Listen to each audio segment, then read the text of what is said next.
ಆದ್ರೆ ನಾನು ಸಿದ್ದರಾಮಯ್ಯನವ್ರನ್ನ ಕೇಳ್ತೀನಿ, ಸರ್ ಇದೇ ನೀವು ವಿರೋಧ ಪಕ್ಷದ ನಾಯಕರಾಗಿ ಬಳ್ಳಾರಿಗೆ ಪಾದಯಾತ್ರೆ ಹೋಗಿದ್ರಲ್ಲ, ಅವತ್ತು ಬಿಜೆಪಿ ಸರ್ಕಾರ ಅಧಿಕಾರದಲ್ಲಿತ್ತು, ಅವತ್ತು ನಾವು ಹಿಂಗೆ ನಡ್ಕೊಂಡಿದ್ವ ಸರ್? ನಿಮ್ಗೆ ನೀವು ಊರೂರಲ್ಲೆಲ್ಲ ಅಹಿಂದ ಸಮ್ಮೇಳನಗಳನ್ನ ಮಾಡಿದ್ರಿ, ಆಗ ನಿಮಗೇನಾದ್ರೂ ನಾವು ತಡೆಯಕ್ಕೆ ಬಂದಿದ್ವಾ? ನಿಮ್ಮ ಹೋರಾಟಗಳಿಗೆ ಏನಾದ್ರು ನಾವು ಅಡ್ಡಿಪಡಿಸಿದ್ವಾ? ನಿರ್ಭೀತ, ನಿಷ್ಪಕ್ಷಪಾತ, ವಿಶ್ವಾಸಾರ್ಹ ಸುದ್ದಿಗಳಿಗೆ ಮತ್ತೊಂದು ಹೆಸರಾಗಿರುವಂತ ನ್ಯೂಸ್ 18 ಕನ್ನಡ ಈಗ ಆಪ್ನಲ್ಲೂ ಲಭ್ಯವಿದೆ. ದಯವಿಟ್ಟು ಇಲ್ಲಿರುವಂತ QR ಕೋಡ್ ಸ್ಕ್ಯಾನ್ ಮಾಡಿಕೊಂಡು ಆಪ್ ಡೌನ್ಲೋಡ್ ಮಾಡೋದಕ್ಕೆ ಮರಿಬೇಡಿ. ನಿಮ್ಮ ಬೆಂಬಲ ಹೀಗೆ ಸದಾ ನಮ್ಮೊಂದಿಗಿರಲಿ. ಧನ್ಯವಾದ. ನೀವೊಬ್ಬರು ಹೇಳಿ ಕೇಳಿ ಕಾನೂನು ಪದವೀಧರರಾಗಿ ಪ್ರಜಾತಂತ್ರದಲ್ಲಿ ಸಂವಿಧಾನ ನಮ್ಮೆಲ್ಲರಿಗೂ ಕೂಡ ಹಕ್ಕನ್ನ ಅವಕಾಶವನ್ನು ಕೊಟ್ಟಿದ್ದೀವಿ. ಆ ನಮ್ಮ ಹಕ್ಕನ್ನ ಅವಕಾಶವನ್ನು ಕಿತ್ಕೊಳಕ್ ಹೋಗ್ತಾ ಇದ್ದೀರಲ್ಲ.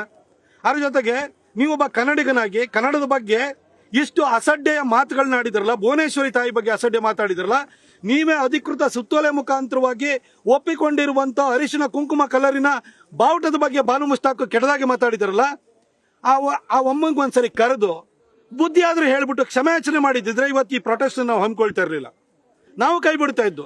ಕನಿಷ್ಠ ಈಗಲಾದ್ರೂ ಬುದ್ಧಿ ಬಂದಿದೆ ಅಂತ ಸುಮ್ಮನೆ ಆಗ್ತಾ ಇದ್ದು. ಅವಮ್ಮ ಇವತ್ತೂ ಕೂಡ ತನ್ನ ನಿಲುವಿಗೆ ಭದ್ರಾಗೇ ಇದ್ದಾರೆ. ಅಲ್ಲೆಲ್ಲ ಕಡೆ ಹೋಗ್ಬಿಟ್ಟು ಹಣೆಗೆ ಕುಂಕುಮ ಇಡೋದು, ಮಡಿಲಿಗೆ ಬಾಗಿನ ಕೊಡುವಂಥದ್ದು, ಈ ನಾಟಕಗಳು ಮಾಡ್ತಾ ಇದ್ದಾರೆ.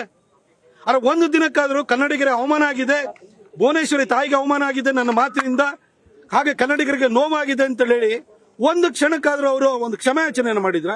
ಇಷ್ಟಾಗಿ ಅವ್ರನ್ನ ನೀವು ರಕ್ಷಣೆಯನ್ನ ಮಾಡ್ತಾ ಇದ್ದೀರಿ. ಆದ್ರೆ ನಾನು ಸಿದ್ದರಾಮಯ್ಯನವ್ರನ್ನ ಕೇಳ್ತೀನಿ, ಸರ್ ಇದೇ ನೀವು ವಿರೋಧ ಪಕ್ಷದ ನಾಯಕರಾಗಿ ಬಳ್ಳಾರಿಗೆ ಪಾದಯಾತ್ರೆ ಹೋಗಿದ್ರಲ್ಲ, ಅವತ್ತು ಬಿಜೆಪಿ ಸರ್ಕಾರ ಅಧಿಕಾರದಲ್ಲಿತ್ತು, ಅವತ್ತು ನಾವು ಹಿಂಗೆ ನಡ್ಕೊಂಡಿದ್ವ ಸರ್? ನಿಮ್ಗೆ ನೀವು ಊರೂರಲ್ಲೆಲ್ಲ ಅಹಿಂದ ಸಮ್ಮೇಳನಗಳನ್ನ ಮಾಡಿದ್ರಿ, ಆಗ ನಿಮಗೇನಾದ್ರೂ ನಾವು ತಡೆಯಕ್ಕೆ ಬಂದಿದ್ವಾ? ನಿಮ್ಮ ಹೋರಾಟಗಳಿಗೆ ಏನಾದ್ರು ನಾವು ಅಡ್ಡಿಪಡಿಸಿದ್ವಾ? ನೀವೊಬ್ಬರು ಹೇಳಿ ಕೇಳಿ ಕಾನೂನು ಪದವೀಧರರಾಗಿ ಪ್ರಜಾತಂತ್ರದಲ್ಲಿ ಸಂವಿಧಾನ ನಮ್ಮೆಲ್ಲರಿಗೂ ಕೂಡ ಹಕ್ಕನ್ನ ಅವಕಾಶವನ್ನು ಕೊಟ್ಟಿದ್ದೀವಿ. ಆ ನಮ್ಮ ಹಕ್ಕನ್ನ ಅವಕಾಶವನ್ನು ಕಿತ್ಕೊಳಕ್ ಹೋಗ್ತಾ ಇದ್ದೀರಲ್ಲ.